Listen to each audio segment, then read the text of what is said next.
இந்த படம் நான் ஆக்சுவலாக நாங்கள் வந்து ஒரு ட்ரைனிங் ஆர்கனைசேஷன். எங்களுக்கு வந்து ஒரு கார்ப்பரேட் ட்ரைனிங் பண்ணுறது நான் லீடர்ஷிப் கோச். நான் அதனால் என்னுடைய நண்பர் இவர் ராஜவேல் பார்க்கும்போது ஒரு நல்ல ஒரு விஷயத்தை வெளியில் சொல்லணும், அதை வந்து சினிமா மூலம் சொல்லலாம் அப்படின்னாரு. பட் அந்த டைமில் எங்களுக்கு வந்து என்னென்னா எதுக்கும் ஒரு சின்ன ஷார்ட் ஃபிலிம் எடுத்து பார்ப்போம், அது எந்த அளவுக்கு ரெஸ்பான்ஸ் இருக்குது, எந்த அளவுக்கு ரீச் இருக்குன்னு பார்த்துட்டு அதுக்கப்புறம் பண்ணலான்னு சொல்லிட்டு முதல்ல நாங்கள் பேசினோம். அப்போ தான் எங்கள் அப்பா நம்பர்ன்ற ஒரு படத்தை ஒரு ஷார்ட் ஃபிலிம் எடுத்தோம். அதை முதல்ல விருதுகளுக்காக நாங்கள் அனுப்பும் போது சிறந்த நடிகருக்கான விருதும் நான் பெற்றிருந்தேன். அது சமயம் கொஞ்சம் எனக்கு ஒரு ஆசை இருந்தது, இதையே நம்ம பெரிய படமாக நம்ம கொண்டு போகக்கூடாது, திரைத்துறைக்கு போகக்கூடாது. அப்போ நம்ம வந்து கம்பெனியை ரிஜிஸ்டர் பண்ணி நம்ம வந்து சீகர் பிக்சர்ஸ் அப்படின்னு போட்டு ஒரு நல்ல கதைகள் உள்ள படத்தை வந்து நம்ம செய்வோம் அப்படின்னு சொல்லிட்டு ஆரம்பிக்கும் போது அப்போ தூவல்ன்ற ஒரு கான்செப்டை வெளில கொண்டு வந்தார். அதாவது இந்த ஊத்தாங்கர பக்கத்தில் இருக்க சிங்காரப்பேட்டை அந்த பக்கம் நடக்கிற ஒரு ஃபிஷிங் பேஸ் பண்ணி கொண்டு போகலாம் அப்படின்னு என்கிட்ட சொன்னார். அது வந்து ஒகேனக்கல் மாதிரி இது வரைக்கும் யாரும் பார்க்காத ஒரு லொக்கேஷன் கொடுத்தாரு. அந்த லொக்கேஷனை பேஸ் பண்ணி பார்த்து செக் பண்ணி பார்க்கும்போது ரொம்ப நல்லா இருந்தது கதையும். சரி பண்ணி பார்ப்போம்னு சொல்லிட்டு ஒரு ட்ரையல் அண்ட் எரர் பேஸில் தான் அதை கொண்டு போனோம். அந்த படத்தை கொண்டு போயிட்டு அவார்டுக்காக நாங்கள் கொண்டு போகும்போது அது இந்த அளவுக்கு எங்களுக்கு அவார்டு வாங்குன்ற இது அது கமர்ஷியலாகவும் இருக்கும் கொஞ்சம் கொஞ்சம். பட் கம்ப்ளீட் அவார்டு படம் இல்லாமல் பட் அது கொஞ்சம் விறுவிறுன்னு போகிற மாதிரியும் அவர் எடுத்து கொடுத்தாரு. அதை பண்ணிட்டு இருக்கும் போதே சரி நம்ம ஒரு சொசைட்டிக்கு ஒரு பெண்களுக்கும் பாதுகாப்பை பேஸ் பண்ணி ஒரு நல்ல ஒரு கதையை எடுப்போம்னு சொல்லிட்டு என்கிட்ட வந்து சொன்னார். ஒரு கதையை சொன்னார். பிளாட் ரொம்ப பிடிச்சிருந்தது எனக்கு. சரி அந்த கதையை வந்து நம்ம வந்து முதல்ல வந்து ஸ்க்ரீன் பிளே ரெடி பண்ணி வாங்க பேசுவோம் அப்படின்னு சொன்னோம். ஸ்க்ரீன் பிளே பண்ணி கொடுத்தாரு. அப்போ தான் இதுக்கு வந்து யாரை போட்டால் பொருத்தமாக இருக்கும் அப்படின்னு பேசும்போது அவங்க ரச்சிதா வந்து அவர் ரெக்கமெண்ட் பண்ணார். அவங்க பண்ணால் அது ரொம்ப நல்லாயிருக்கும், அந்த போலீஸ்க்கு அவங்க அந்த ரோல் கம்பீரமாக இருக்கும் அப்படின்னு சொன்னார். அப்போ அந்த கேரக்டரில் வந்து அந்த சிறுமி கேரக்டர் யாரை கொண்டு வரலாம்னு சொல்லும்போது அபி நட்சத்திராவை அவர் ரெக்கமெண்ட் பண்ணார். இது போல் ஒவ்வொருத்தரையும் வந்து அவர் சொல்லும் போது என்ன வந்து போலீஸாக பண்ணுங்க நீங்கள் அப்படின்னாரு. இதில் பார்த்தீங்கன்னா தாடி இல்லாமல் இருப்பேன், ஸோ போலீஸாக பண்ணுங்க அப்படின்னாரு. முதல்ல ஹெசிடேஷனாக இருந்தது, இல்லை ஜி பண்ண முடியாது, ஏன்னா பெரிய திரைக்கு வர்றது கொஞ்சம் யோசிக்கிறோம் அப்படின்னு. அப்போ வந்து இல்லை பண்ண முடியுங்களால் அப்படின்னாரு. போட்டு கொஞ்சம் நிறைய வேலை வாங்க வச்சேன், கொஞ்சம் பண்ணேன். ஸோ இப்போது இன்றைக்கி இந்த லெவலுக்கு வந்திருக்கோம். ஸோ கூடிய விரைவில் இந்த மாதமே நாங்கள் ரிலீஸ் பண்ணுற அந்த ஹோப்போடு நாங்கள் வந்து இந்த ஒர்க் பண்ணிகிட்ருக்கோம். ஸோ எல்லா ஊடக நண்பர்கள் மற்றும் பத்திரிகையாளர்கள் அனைவரும் வந்து இதை நல்ல முறையில் கொண்டு போய் செலுத்துனீங்கன்னா கண்டிப்பாக இந்த படம் ஒரு வெற்றி படம் அமையுன்றது எங்கள் ஹோப்பு. அனைவருக்கும் மறுபடியும் வருகன்னு சொல்லி வாய்ப்புக்கு நன்றி. Thank you so much. And sir நீங்களாம் வந்தது ரொம்ப சந்தோஷம், ரொம்ப பெருமையாக இருக்குது. உங்களை நேராக பார்த்து பேசுகிறது ரொம்ப பெருமையாக இருக்குது. நன்றி. என்னுடைய ஒளிப்பதிவாளர் இந்த சஸ்பென்ஸ் கிரைம் படங்கள் அப்படின்னாலே இந்த கேமராமேனுக்கு வந்து டிஓபிக்கு எக்கச்சக்கமான வேலைகள் இருக்கும். அது எல்லாத்தையுமே ரொம்ப சிறப்பாக இந்த படத்தில் வந்து ப்ரெசென்ட் பண்ணியிருக்கக்கூடிய திரு டிஜே பாலா அவர்களை பேசுமாறு அன்புடன் அழைக்கிறோம். எல்லாருக்கும் வணக்கம். இந்த படத்தோட ஒளிப்பதிவாளர், எனக்கு முதல் படம், இந்த வாய்ப்பை கொடுத்த ராஜவேல் சாருக்கும் தயாரிப்பாளர் சாருக்கும் சிவம் சாருக்கும் வணக்கம் சார். எனக்கு வாய்ப்பு கொடுத்தாரு. என்ன பேசுறதுனே தெரியல. நன்றி, வணக்கம். பேச்சு இல்லை போல், ஒன்லி வீச்சு தான். என்னுடைய வேலையை மட்டும் பாருங்கள், சிறப்பாக பேச்செல்லாம் எதிர்பார்க்காதீங்கன்ற மாதிரி வாழ்த்துக்கள் சார். அடுத்ததாக படத்துடைய எடிட்டர், அவருக்கும் சேர்த்து பேசுவீங்கன்ட்டு நம்புகிறோம். ஸோ ஏற்கனவே சார் பார்த்தீங்கன்னா பிழை, சாமானியன், பெஸ்ட்டு அப்படின்ட்டு 15க்கும் மேற்பட்ட படங்களில் வந்து சிறப்பாக தன்னுடைய வேலைகள் வந்து ப்ரெசென்ட் பண்ணியிருக்காரு. இப்போது எக்ஸ்ட்ரீம் படத்தில் வந்து தி பெஸ்ட்டை. வணக்கம். ராஜவேல் சாரும் நானும் வந்து ஒரு 7 to 8 இயர்ஸ் மேலே ட்ராவல் பண்ணிகிட்ருக்கோம். அவரோட short film, pilot film, first ஒரு பிழைன்னு ஒரு மூவி, தூவல், எல்லாமே வந்து அவார்ட் கண்டென்ட்டாக இருக்கும், சோசியல் மெசேஜ் இருக்கும் அவரோட படத்தில் எல்லாத்துலேயுமே. அது வந்து அவார்ட் கண்டென்ட்டாக இது வரைக்கும் எடுத்ததெல்லாம் இருக்குது. இது வந்து கமர்ஷியல் பேஸஸில் ஒரு த்ரில்லர் மிக்ஸ் பண்ணி ஒரு சோசியல் மெசேஜ் இருக்குது. ட்ரெய்லர் பார்க்கும்போதே உங்களுக்கு தெரிஞ்சிருக்கும் என்ன கண்டென்ட் இருக்குன்ட்டு. Thank you sir. இப்படியே போனால் எப்படி சார்? கொஞ்சம் பார்த்து பண்ணுங்கள் ப்ளீஸ். தொடர்ந்து நம்மளுடைய சிறப்பு விருந்தினர்கள் எல்லாருமே தட்டை வெளியிடும் நிகழ்வு. முன்னாடி இருக்க யாருமே எந்திரிக்க வேணாம் ப்ளீஸ்.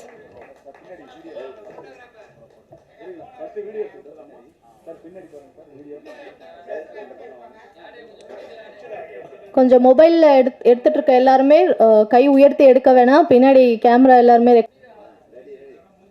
வீடியோ.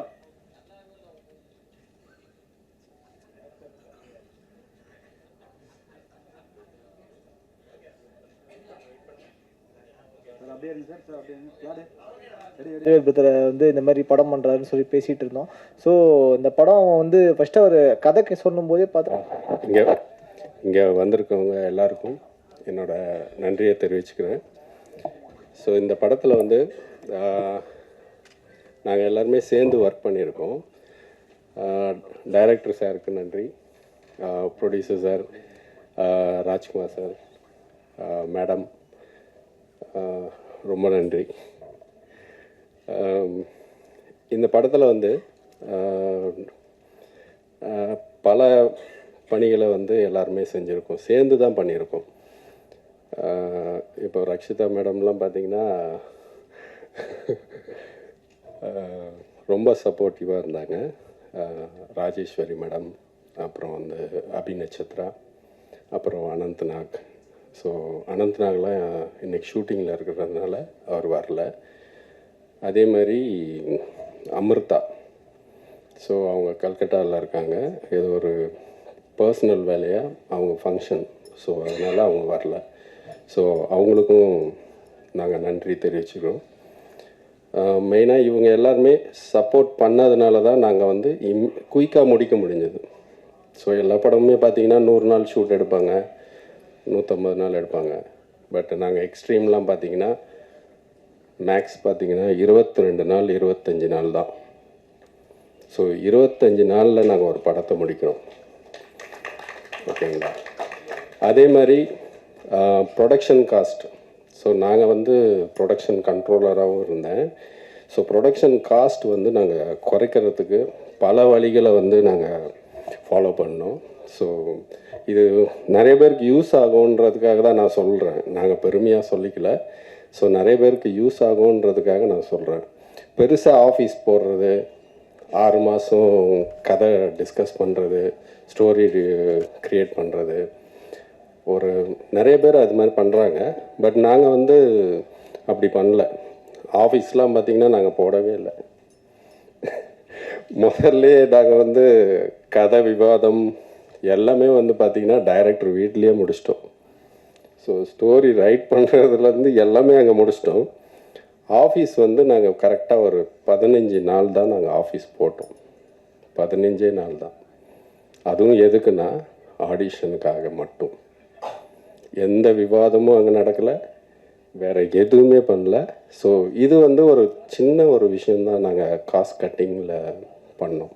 ஏன்னா பல படங்கள் வந்து அதான் சொன்னல 6 மாதத்துக்கு மேலே வந்து ஒரு ஆஃபீஸை போட்டு கதை விவாதம் பண்ணி டிஸ்கஸ் பண்ணி அதுக்கப்புறம் லொக்கேஷன் பார்த்து அதுக்கப்புறம் 1 வருஷம் கழித்து தான் வந்து போகிறாங்க. அதோட வேல்யூ பார்த்திங்கன்னா, ஒரு காஸ்ட் பார்த்திங்கன்னா, ஒரு ப்ரொடியூசருக்கு எப்படியும் ஒரு 5 to 10 லட்ச ரூபா செலவாகும். ஸோ இது எல்லாமே வந்து நாங்கள் வந்து காஸ்ட் கட்டிங்கில் பண்ணோம்.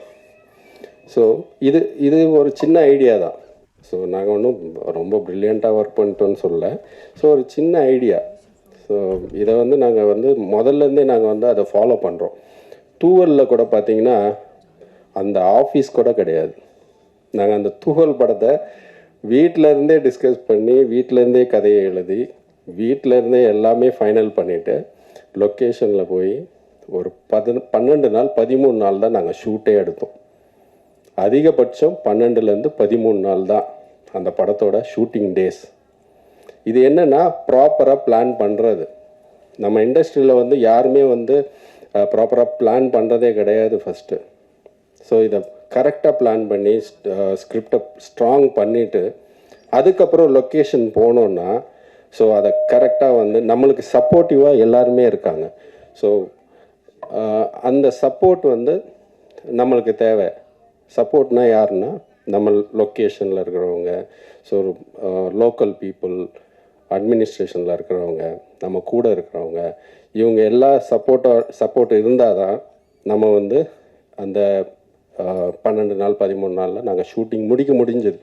இந்த தூவல் படம் வந்து பார்த்திங்கன்னா இப்போ சக்ஸஸ்ஃபுல்லாக ஓடிட்டுருக்கு. ஆனால் எங்களுக்கு வந்து நல்ல ஆதரவு இருக்குது, மக்கள்கிட்ட வந்து நல்ல ஆதரவு இருக்குது. யாருமே நெகட்டிவாக சொல்லவே இல்லை. தூவல் படத்தை யாருமே நெகட்டிவாக சொல்லலை. ஆனால் தேட்டர்ஸ் கிடைக்கல, தேட்டர்ஸ் இல்லை. இன்றைக்கி திங்கக்கிழமை நாங்கள் 3 நாள் ஆச்சு ரிலீஸ் பண்ணி. இன்றைக்கி அடுத்த படத்தோட ஆடியோ லான்ச் நாங்கள் பண்ணிகிட்ருக்கோம். இன்றைக்கி கூட எங்களோட மைண்டு ஃபுல்லாகவே அந்த படத்தில் தான் இருக்குது. ஏன்னா படத்தை வந்து வேறு படம் போகிறதுனால இந்த படத்தை வந்து எடுக்க சொல்கிறாங்க. ஸோ ஷோஸ் வந்து பிரேக் ஆகுது. ஸோ ஆனால் அதுதான் சொல்கிறோம். இப்போ எங்களுக்கு வந்து மெயினாக வந்து இந்த ஸ்க்ரீன், இந்த எக்ஸ்ட்ரீம் பார்த்தீங்கன்னா எங்களுக்கு ஸ்க்ரீன்ஸ் அதிகமாக கிடைக்குன்ற ஒரு நம்பிக்கை இருக்குது. ஏன்னா இப்போ எல்லாருமே வந்து கமர்ஷியல் விரும்பிகளாக இருக்கிறாங்க, கமர்ஷியல் கண்டென்ட் கேட்குறாங்க. ஸோ இதில் எல்லாமே இருக்குது. இந்த படத்தில் எல்லா கமர்ஷியல் கண்டென்ட்ஸும் இருக்குது. உங்களுக்கு கிளாமராக வேணுமா, கிளாமர் இருக்குது. டிடெக்டிவ், இன்வெஸ்டிகேட் பண்ணுற விஷயங்கள், ஸோ ஃபைட்டு, காமெடி, எல்லா விஷயமுமே இந்த படத்தில் இருக்குது. ஸோ கமர்ஷியலாக நாங்கள் ட்ரை பண்ணியிருக்கோம். ஸோ எல்லாருமே எங்களுக்கு வந்து ஆதரவு கொடுங்க, ஓகேங்களா? ஸோ இந்த படத்தில் வேலை செஞ்ச எங்கள் நண்பர்களுக்கு நான் இந்த இடத்துல வந்து நன்றியை தெரிவிச்சுக்கிறேன். பார்த்தீங்கன்னா சுரேந்தர் ஸ்டில்ஸ் எல்லா வேலையுமே செய்வார். அவருக்கு வந்து நாங்கள் நன்றியை தெரிவிக்கணும். சுரேந்தர் கொஞ்சம் மேலே வாங்க. அவர் பார்த்தீங்கன்னா அங்கே உட்காந்துட்ருக்காரு. ஆக்சுவலாக ஸ்டேஜில் உட்கார வேண்டியவர் அவர். சுரேந்தர் வந்து எல்லா வேலையுமே செய்வார். ஒரு கார் ஓட்டுறதுனாலும் வருவார், டீ வாங்க போனாலும் வருவார், எல்லா விஷயத்துக்கும் அவர் சப்போர்ட்டாக இருப்பார் சுரேந்தர். உட்காருங்க சுரேந்தர். ஸோ சுரேந்தர், அதே மாதிரி ஜெய் அவரும் அசிஸ்டண்ட்டு, செட் அசிஸ்டன்ட். ஜெய் இருக்காரா? ஜெய் வந்திருக்காரா? கொஞ்சம் ஜெய் மேலே வாங்க. ஸோ ஏன் எல்லாரையும் கூப்பிட்றேன்னா, எல்லோரும் மேலே இருக்கணும். ஏன்னா இவங்க இல்லாமல் எதுவுமே நாங்கள் வந்து சாதிக்க முடியாது, எங்களுக்கு தெரியும். ஏன்னா இவங்கெல்லாம் வந்து ரொம்ப ரொம்ப இம்பார்ட்டண்ட், ஓகேங்களா? அதே மாதிரி சார்லஸ் அவர் வரல. ஸோ அவரோட சப்போர்ட்டும் எங்களுக்கு நல்லா தேவைப்பட்டுச்சு. அதே மாதிரி பிரபா. ஸோ பிரபாவும் வந்து அசோசியேட் டைரக்டராக ஒர்க் பண்ணார். ஸோ அவரும் நல்லா ஒர்க் பண்ணார். ஸோ இந்த இடத்துல வந்து அவர்கிட்ட ஒரு சாரி கேட்டுக்கணும். ஸோ ஒரு இன்சிடெண்ட்டுக்காக தான் அவர்கிட்ட நான் சாரி கேட்குறேன். இது ஒரு நல்ல ஸ்டேஜாக இருக்கும் அவர்கிட்ட சாரி கேட்கணுன்றது. ஏன்னா ஷூட்டிங்கில் நிறைய விஷயங்கள் நடக்கும். அது வந்து நெகட்டிவாகவும் போகும், பாசிட்டிவாகவும் போகும். ஆனால் அந்த ஒரு இடத்துல எனக்கும் அவருக்கும் கொஞ்சம் பிரச்சனை ஆச்சு. ஸோ அடிக்கிற லெவலுக்கு போயிட்டேன். ஸோ சாரி பிரபா, என்னை மன்னிச்சிடுங்க. ஓகே. ஸோ அடுத்து பார்த்தீங்கன்னா ராஜேஷ், அவரும் வந்து அசிஸ்டன்ட் டைரக்டர். ஸோ அவர் வரல. அதுக்கப்புறம் செல்வா. ஸோ இவங்க எல்லாருக்குமே, செல்வா, ராஜசேகர் வந்திருக்காரா? வரல. ஓகே. ஸோ இவங்க எல்லாருக்குமே நான் வந்து நன்றியை தெரிவிச்சுக்கிறேன். ஸோ இவங்க இல்லாமல் வந்து எதுவுமே நடந்திருக்காது. ஸோ இவ்வளோ ஃபாஸ்ட்டாக நாங்கள் பண்ணியிருக்க முடியாது. ஸோ நல்ல டீம் வந்து அமையிறது ரொம்ப ரொம்ப முக்கியம்.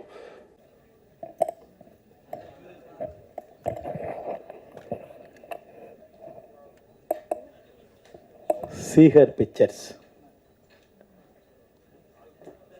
எக்ஸ்ட்ரீம் படத்தை தயாரித்த கமலகுமாரி அம்மா, Rajkumar sir, director Rajavel Krishna sir மற்றும் மொத்த குழுவினருக்கும் என்னுடைய வணக்கங்கள், வாழ்த்துக்கள். படத்தில் நட்சத்திரங்களாக பங்கேற்ற அனைவருக்கும், ரக்ஷிதா மகாலட்சுமி அம்மா அவர்களுக்கும், அபி நட்சத்திரா மற்றும் பங்கேற்ற அனைவருக்கும் வாழ்த்துக்கள், வணக்கங்கள். டெக்னீஷியன்ஸ் எல்லாருமே யங்ஸ்டராகவும் ஓரிரு வார்த்தைகள் மட்டுமே பேசிக்கொண்டு வேலையை கவனிப்போம் என்கிற நினைப்பவர்களாகவும் இருக்கிறார்கள். அவர்களுக்கு என்னுடைய வாழ்த்துக்கள். எப்பொழுதும் அப்படியே இருக்கட்டும்.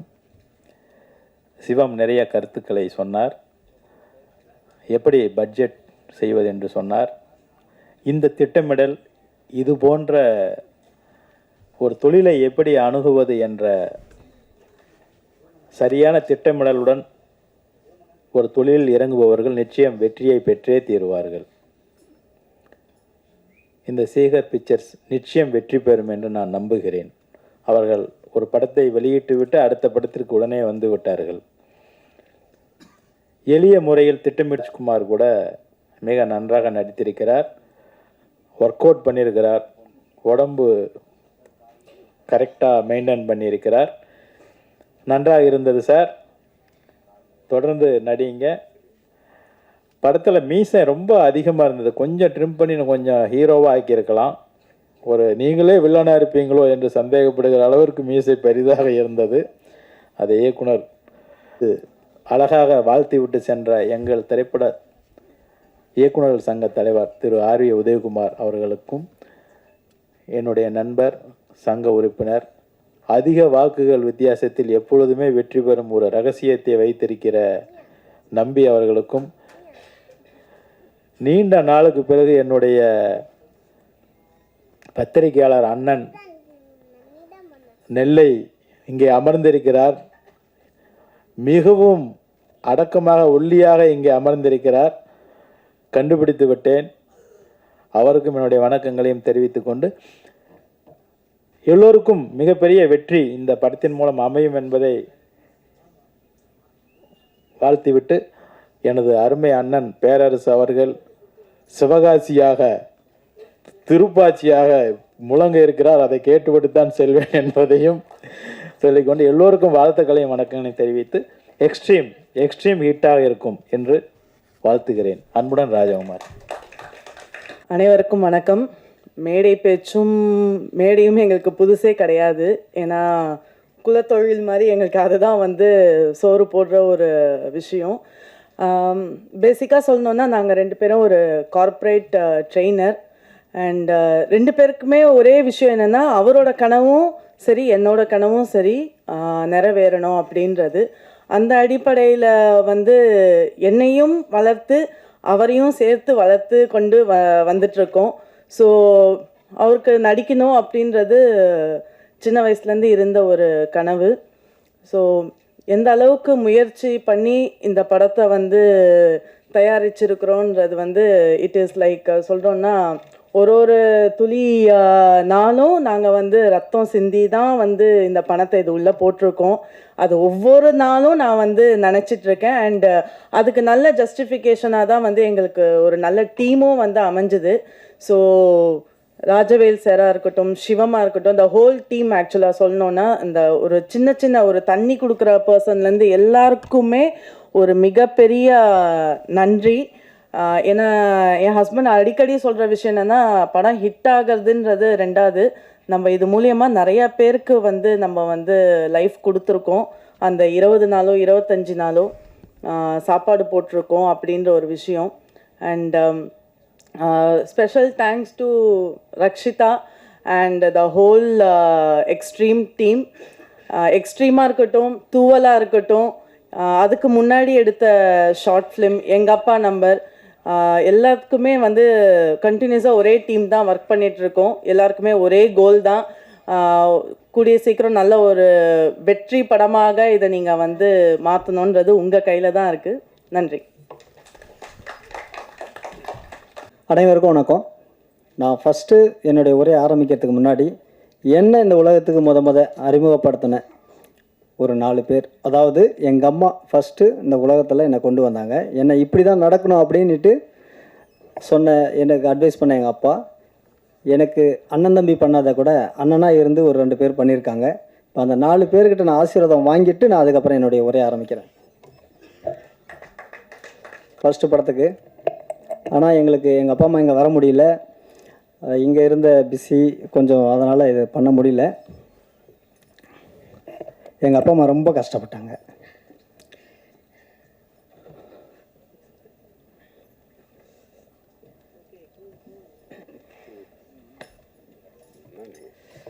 ஓகே, ஏன்னா நான் இருந்தது ஒரு அடிமட்ட இடம். எங்களுடைய வில்லேஜ் பார்த்திங்கன்னா கிருஷ்ணகிரி மாவட்டம் ஊத்தங்கரை. ரொம்ப கூரை வீடு தான் எல்லாமே. என்னுடைய பிழை படத்தில் பார்த்துருப்பீங்க, அந்த மாதிரி தான் இருந்தது என்னுடைய கிராமம். அந்த கிராமத்தில் ரோடு வேலை செஞ்ச மனுஷன் வரும். எங்கள் அம்மா தையல் கடை, அது சரி,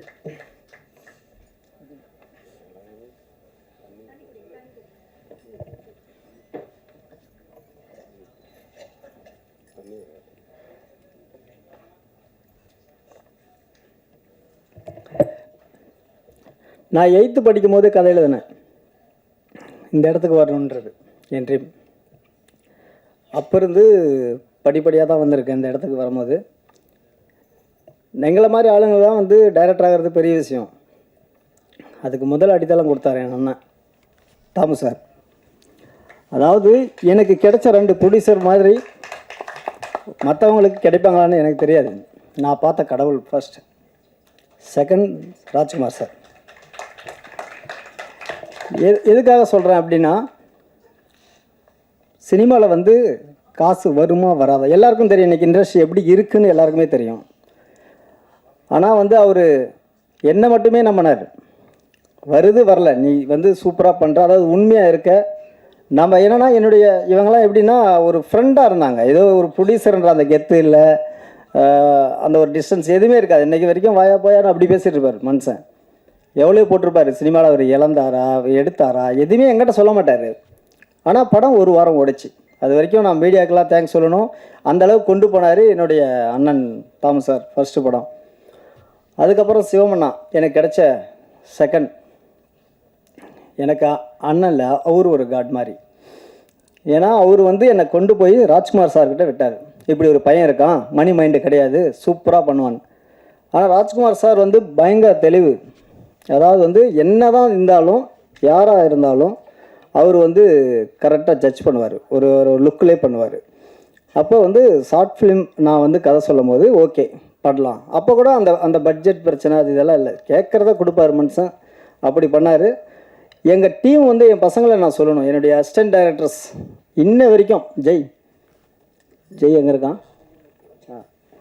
இவன் வந்து பார்த்தீங்கன்னா என்னுடைய ஜூனியர். அவன் காலேஜ் படிக்கும். நான் வந்து master of fine arts, BFA 4 வருஷம், எம்எஃப்ஏ 2 வருஷம் பண்ணேன் இங்கே கவின்கலை கல்லூரியில். அப்போ வந்து என்னுடைய ஜூனியர் இவன். ஷார்ட் ஃபிலிம்லேருந்து இப்போ வரைக்கும் என் கூட என்னுடைய எல்லாமே மணி மைண்டே கிடையாதுங்க. அண்ணன் கொடுப்பாரு கொடுக்க மாட்டார், எதுவுமே அண்ணன் கூப்பிட்டார் அவ்வளோதான் நான் வந்துடணும் அப்படின்ட்டு அப்போ வந்து இப்போ வரைக்கும் வந்துட்டுருக்கானுங்க. இந்த மாதிரி ஒரு 7-8 பேர் இருக்காங்க. அவனுக்கு அப்புறம் எனக்கு வந்து சதாம்னு ஒரு அசிஸ்டன்ட் வந்தான். அதுக்கப்புறம் வந்து பிரபா, அதுக்கப்புறம் ஜெகன், செல்வா, ராஜேஷ், இந்த மாதிரி எனக்கு நிறைய சப்போர்ட்டிங் இருந்தது. ஃப்ரெண்ட்ஸுங்க எல்லாமே எனக்கு அவ்வளோ சப்போர்ட் பண்ணாங்க. அப்புறம் வந்து இந்த டெக்னீஷியன்ஸ் நான் கண்டிப்பாக சொல்லணும், இவங்க எல்லாமே டெக்னீஷியன்ஸ் அப்படின்றது உங்களுக்கு. ஆனால் எனக்கு ஃப்ரெண்ட்ஸுங்க எல்லாருமே அவங்க. நான் ஷார்ட் ஃபிலிம் பண்ணும்போதே ராஜ் பிரதாப் எனக்கு பழக்கம். ஃபஸ்ட்டு ஷார்ட் ஃபிலிம் அவரோட பண்ணேன். ஆனால் எல்லா ஷார்ட் ஃபிலிம்லேருந்து இன்றைக்கி வந்த படம் வரைக்கும் ஃபுல்லாக எங்கூட எடிட்டர் இருக்கார். அவரும் அப்போ இருந்து கிஷோர் வந்து என்னுடைய அசிஸ்டண்ட்டு. அவன் வந்து ஆனால் நான் டிஓபி ஆகணும்னு சொன்னான். அப்போ நான் ராஜா பத்தா சரி சார்கிட்ட வந்து நான் இன்ட்ரோ பண்ணி விட்டேன். ஒரு 7-8 படம் பண்ணிட்டான். அதுக்கப்புறம் எங்கிட்ட தான் ஃபஸ்ட்டு படம் பண்ணணும்னு அவன் ஓடிட்டுருக்கான். அதுக்கப்புறம் பாலா குறுகிய காலத்தில் எனக்கு அறிமுகமான கேமராமேன், ஆனால் பெஸ்ட்டு ஃப்ரெண்ட் ஆகிட்டார். எல்லாமே பார்த்தீங்கன்னா ஃப்ரெண்ட்ஷிப்பாக தாங்க பண்ணாங்க. இன்னொன்று, இந்த படத்துக்கு வந்து பார்த்தீங்கன்னா நான் ஒவ்வொரு டெக்னீஷியனுங்க சினிமாவில் ஒன்று வச்சுருக்காங்க. அதாவது வந்து ப்ரொஃபஷ்னல் அப்படின்னா என்னென்னா, நான் இந்த வேலை தான் செய்வேன், அது இவன் வேலை, அது அவன் வேலை அப்படின்னு தான் சொல்லுவாங்க. இங்கே ஒன்று எடுக்குன்னா கூட அது வந்து செட் அசிஸ்டன்ட் வேலை, அது இவன் வேலை, அப்படி தான். ஆனால் என்னுடைய டீமில் அப்படி கிடையாது. சிவமண்ணா மேனேஜர் வேலை, அப்புறம் இது என்னென்னா கோ டைரக்டரு, ஆக்டர், எல்லா ஒர்க்கும் இழுத்து போட்டு அவர் பண்ணுவார். கேஷியர் வேலை உட்பட அவர். என்னுடைய அசிஸ்டன்ஸு இந்த வேலை தான்லாம் இல்லை, அவனுங்களும் அப்படி தான் எல்லா வேலையும் பார்ப்பாங்க. இதை எடுறாங்கலாம் எடுப்பாங்க, அது மற்றவங்க வேலையும் அவங்க பார்ப்பாங்க. இந்த மாதிரி என்னுடைய டீம் ஏன் இந்த அளவுக்கு வந்ததுன்னா, யாருமே ஒரு அவங்களுக்குள்ளே வந்து ஒரு ப்ரொஃபஷ்னல்னு சொல்லிட்டு தனித்தனியாக கடமையிலேருந்து விலகிறவங்களே கிடையாது. அந்த அளவுக்கு வந்து எல்லாரும் ஒர்க் பண்ணதுனால தான் என்னால் இந்த குறுகிய காலத்தில் இவ்வளோ கம்மி பட்ஜெட்டில் என்னால் பண்ண முடியுது. ஒன்று. நெக்ஸ்ட், எனக்கு வந்து இந்த படத்தை பற்றி நான் பேசணும். நான் தூவல் வந்து பார்த்திங்கன்னா இயற்கை சம்மந்தப்பட்ட ஒரு படம். அதாவது வந்து இயற்கை வந்து பார்த்திங்கன்னா நமக்கு கொடுக்குது, அதை மிஸ்யூஸ் பண்ணுறதுனால நடக்கிற விளைவு, அந்த இயற்கை எனதுன்னு காட்டிட்டு போயிடும் அப்படின்ற ஒரு சின்ன லைன் தான். அந்த ஏரியாவில் வந்து எங்களுக்கு புதுசாக தெரிஞ்சதுனால அது டிஃப்ரெண்ட்டாக இருக்குது அப்படின்ட்டு நான் எடுக்கலான்னு சொல்லும் போது சார் அதாவது கதையே கேட்கல. நான் ஏற்கனவே சொன்னதான், கதையே கேட்கல, என்னை நம்பி பண்ணார். இப்போ அந்த படம் வந்து பார்த்திங்கன்னா இங்கே வந்து தேட்டர் கொடுக்கல, ஆனால் வந்து பி சைடு சி சைடுலாம் தேட்டரு வந்து இன்க்ரீஸ் ஆகிடுச்சு. அது எங்களுக்கு ரொம்ப சந்தோஷம். அதான் நான் இங்கே பகிர்ந்துக்கணும். நல்ல சினிமாவை நீங்கள் கொண்டு போயிருக்கீங்க, எல்லாமே அது உங்களுக்கு வாட்ஸ்அப், நீங்கள் தான் வந்து அதை கொண்டு போனீங்க. அதனால் பத்திரிக்கையாளர் அனைவருக்கும் நான் நன்றி சொல்கிறேன். அதுக்கப்புறம் எக்ஸ்ட்ரீம் வந்து பார்த்தீங்கன்னா நான் சார்கிட்ட கதை சொல்லும் போது இது பெண்கள் சம்மந்தப்பட்ட படம், ஒரு கான்ட்ரவர்சியாக இருக்கும், ரொம்ப தப்பாக போயிடக்கூடாது, அதெல்லாம் ரொம்ப கவனமாக அவர் பார்ப்பார். இது தப்பாக போகாது, அவங்க நடக்கிற பிரச்சனைகளில் தப்பிக்கிறதுக்கான ஒரு வழியாக தான் இந்த படம் இருக்கும். நான் அதுக்கான ஸ்கிரிப்டோட வரேன்னு வந்து நான் சொன்னதுக்கப்புறம் தான் அவர் அண்டர்ஸ்டாண்ட் பண்ணிக்கிட்டு செம்ம சூப்பராக இருக்குது அப்படின்னும் போது நம்ம என்னென்னா இன்னொன்று நீங்கள் பெரிய மைனஸ் என்னென்னா, நம்ம என்ன தான் அவார்ட் படத்தில் நல்ல விஷயங்கள் சொன்னாலும் இங்கே வந்து பார்த்தீங்கன்னா ஒன்று ஃபஸ்ட்டு ஆடியன்ஸ் மேலே குறை சொல்லிட்டு இருப்பாங்க. இப்போ ஆடியன்ஸ்லாம் கரெக்டாக தெளிவாயிட்டாங்க. பட் இந்த பிஸ்னஸ் நோக்கத்தில் எல்லாம் பண்ணுறாங்க பாருங்கள் இங்கே நிறைய பேர். அவங்க திரும்ப வந்து அந்த படங்களெல்லாம் புறக்கணிச்சிட்டே தான் இருக்காங்க. இன்றைக்கி தேட்டரே நான் சொல்கிறேன் ஓப்பனாக, ஒரு படம் ஃபஸ்ட்டு போட்டால் தான் அது நல்ல படமாக ஆடியன்ஸ் உள்ளே ஏறுறானா ஏறலையான்னு தெரியும். அது போடுறதுக்கு முன்னையே இது ஓடாதுன்னு அவங்களா டிசைட் பண்ணுறாங்க. அப்புறம் எப்படி பி சைடில் வந்து சூப்பராக போயிட்டுருக்கு ஆடியன்ஸ் இன்றைக்கி. ஏன்னா கண்டினியூஸாக இன்றைக்கி நல்ல படங்களை அவங்க ஆதரிக்கிறதுனால தான் நாங்கள் இந்த மாதிரி படங்களை எடுக்கிறோம். சப்போஸ் இது மாதிரி நீங்கள் பண்ணிங்கன்னா இதுக்கு அடுத்த லெவல் பண்ணுறதுக்கு நாங்கள் ரெடி. ஒரு படைப்பாளி எந்த விதமாக போகணும் அப்படின்றத டிசைட் பண்ணுறது இந்த சமூகம் தான். இன்றைக்கி சமூகம் மாறினாலும் சில பேர் அதை மாற்றவே விட மாட்டேன்றாங்க. அவங்கக்கிட்ட ஒரு சின்ன கோரிக்கை என்ன சொல்கிறேன்னா, ஃபஸ்ட்டு எங்கள் படத்தை போடுங்க, அப்புறம் வரலன்னா நீங்கள் ஆடியன்ஸ் வரலன்னா எடுங்க. அதுதான் என்னுடைய ஒரு சின்ன கோரிக்கை. இந்த எக்ஸ்ட்ரீம் படத்தில் எனக்கு ஃபஸ்ட்டு கிடைச்ச ஒரு வரப்பிரசாதம் மேடம் ரக்ஷிதா மேடம். ஏன்னா நான் வந்து அவங்கக்கிட்ட கதை சொல்லும் போது ஏன்னா அவங்க செக் பண்ணவே இல்லை. அதாவது வந்து புதுசாக பேசுகிறேன், இவர் என்ன படம் பண்ணியிருக்காரு செஞ்சுருக்காரு எதுவுமே இல்லை. நானாக தான் அனுப்பினேன். அவங்க கதையை கேட்டு இம்ப்ரெஸ் ஆகிட்டு நான் வந்து இந்த மாதிரி உடம்புலாம் ஃபிட்டாக இருக்கணும், நீங்கள் கொஞ்சம் ஜிம்முக்கு போகணும், அது இதெல்லாம் சொல்லும் போது எல்லாமே போயிட்டு நாங்கள் மீட் பண்ணுறதுக்கு முன்னே அதுக்கான ஒரு கேரக்டராக வந்து நின்றாங்க. ஏன்னா அதுக்கப்புறம் தான் எல்லாம் மாறுவாங்க. இவங்க மீட் பண்ணுறதுக்கு முன்னே நாங்கள் போயிட்டு அதுக்கப்புறம் அக்ரிமெண்ட் போடும் போதெல்லாம் மேடம் கரெக்டாக அந்த கேரக்டருக்கு தகுந்த மாதிரி வந்தாங்க. அவங்களுக்குள்ள ஒரு சிங்கப்பெண் இருக்காங்க. ஏன்னா அவங்க நிற்கிற அந்த தோரணையே அப்படி தான் இருக்கும், அந்த புல்லட்டில் நிற்கிறது இதெல்லாம். ஆனால் நான் வந்து பார்த்தீங்கன்னா சொன்னாங்க இந்த மாதிரி சரவண மீனாட்சி இந்த பிக் பாஸ் அது இதுன்னு நான் அது ரெண்டுமே பார்த்தது கிடையாது, நான் அந்த பக்கமே போனது கிடையாது. இவங்களை நான் வந்து எப்படி மேடம் வந்து இந்த படத்துக்கு பிடிச்சேன்னா, உப்பு கருவாடுன்னு ஒரு படம் பார்த்தேன். அதில் படம் ஃபுல்லாக ஹீரோயினி வந்தாலும் அவங்க கொஞ்சமாக தான் வருவாங்க. ஆனால் அந்த கேரக்டரை சும்மா நச்சுன்னு பண்ணியிருப்பாங்க. அந்த பொண்ணு இப்படி தான் நடிக்கணும்னு ஒரு பர்ஃபார்ம் பண்ணுவாங்க பாருங்கள். அது முடிஞ்சால் பார்க்காதவங்க பாருங்கள். அந்த பர்ஃபார்மில் அவ்வளோ நவரசம் இருக்கும், எல்லா விதமான ஆக்ஷன்ஸும் காட்டுற மாதிரி இருக்கும். ஒரு கோவத்தை எப்படி வெளிப்படுத்தணும் ஒரு இதில் எரிப்பாங்க. அந்த கண் ஐபால் அப்படி இருக்கும் அவங்களுக்கு. ஒரு சின்னதாக ஒரு சீக்வன்ஸ் பண்ணணும், ஒரு டைலாக் பண்ணணும்னா அந்த கண் அப்படி சுற்றும். நானும் சிவமனாவும் அடிக்கடிக்கு எடிட்டிங்லேயே பார்ப்பான். கண்ணு பாரு அந்த பொண்ணுக்கு பயங்கரமாக இருக்குது, அது ரியாக்ஷன்லேயே அதிலையும் மிரட்டுது அப்படின்ற மாதிரி. அவ்வளோ அவங்க வந்து சூப்பராக அவங்க வந்து பண்ணுவாங்க. எங்களுக்கு கிடைச்ச ஆர்டிஸ்ட் எல்லாருமே இப்போ சரிதா மேடம், அதுக்கப்புறம் ராஜேஸ்வரி மேடம், அம்ரிதா எல்டர், அதுக்கப்புறம் அபிநயா, இவங்க எல்லாருமே அவங்க பங்களிப்பை இந்த படத்துக்கு 100% கொடுத்துருக்காங்க. படம் பார்த்துட்டு நீங்கள் சொல்லுங்கள். அவங்க எல்லாத்துக்கும் நான் இங்கே தேங்க்ஸ் சொல்கிறேன். என்னுடைய அசிஸ்டன்ஸ் எல்லாத்துக்கும், என்னுடைய தம்பிகள் எல்லாத்துக்கும் நான் இங்கே தேங்க்ஸ் சொல்கிறேன். என்னுடைய அண்ணன் இன்ன வரைக்கும் ஓடிட்டுருக்காரு. இன்ன வரைக்கும் ப்ரொடியூசரை பற்றியே தான் நாங்கள் நினச்சிட்ருக்கோம். இப்படி வர ஒரு ப்ரொடியூசரை நம்ம எப்படியாவது சேவ் பண்ணணும் தான் நாங்கள் அவ்வளோ சிக்கனமாக பண்ணோம். அவர் சொன்னது எல்லாமே இப்போ இல்லைனா நான் சொல்லியிருப்பேன், அவர் எல்லாத்தையும் சொல்லிட்டார். அதையும் நானும் சொல்லி நம்ம டைம் வேஸ்ட் பண்ண வேணாம். அதனால் எல்லாருக்கும் நான் நன்றி மட்டும் சொல்கிறேன். சின்னதாக என்னென்னா, இந்த படங்கள் நம்ம பண்ணும்போது இனிமேல் பண்ணும்போது இவர் அண்ணன் சொன்ன மாதிரி செலவுகளை குறைச்சாவே போதும். அது ஏன்னா நம்ம பணம்னு நினச்சாவே போதும். ஏதோ ப்ரொடியூசர் கொடுத்துட்டாரு, நாம் வந்து அப்படியே ஒரு 6 மாதம் தேட்டலாம், அங்கேயே சும்மா சரக்கு அடிச்சுட்டு எல்லாமே ஓசி தான். வீட்டிலேருந்து இங்கே ஆஃபீஸுக்கு வந்துட்டாலே ஒரு பில்லு தான். ஏன்னா நான் சில பேரோட ஒர்க் பண்ணியிருக்கேன்.